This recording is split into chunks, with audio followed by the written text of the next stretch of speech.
Assalamualaikum warahmatullahi. Ada orang bertanya, apa pandangan mazhab Syafi'i tentang pelaksanaan atau pengamalan kunut nazilah. Saya bacakan teks daripada kitab Al-Majmu' Syarah Al-Muhadzab oleh Imam An-Nawawi. Kata Al-Imam An-Nawawi, wa yustahabbul qunut inda nazilah fi jami'is salawatil maktubat wa yakunu ba'da ar-ruku' min ar-rak'atil akhirah.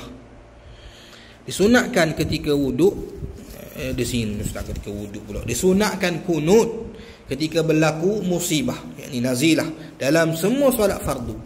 Dan ia dilakukan selepas rukuk pada rakaat terakhir. Itu kata Al-Imam Nawawi, ulama dalam mazhab Syafi'i.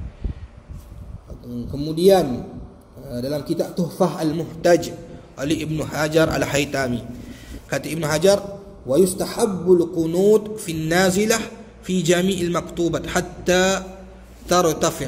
Disunatkan kunut ketika berlaku musibah dalam semua solat fardu sehingga musibah tu hilang. Itulah antara pandangan ulama-ulama dalam mazhab Syafi'i tentang pengamalan kunut nazilah. Kunut nazilah ini kita baca dalam solat fardu sebagaimana yang warid daripada Nabi SAW. Bukan baca dalam solat hajat, bukan baca dalam solat sunat, bukan hanya pada solat Jumaat, tapi pada setiap solat fardu.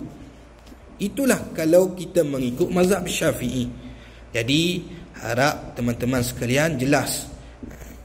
Mudah-mudahan Allah Ta'ala bagi taufik kepada pemerintah kita, kepada orang-orang yang bertanggungjawab untuk menyeru masjid-masjid, surau-surau melaksanakan kunut nazilah pada setiap solat fardu dalam keadaan saudara kita dikepung habis-habisan, diganyang habis-habisan. Wallahu a'lam. Assalamualaikum warahmatullahi.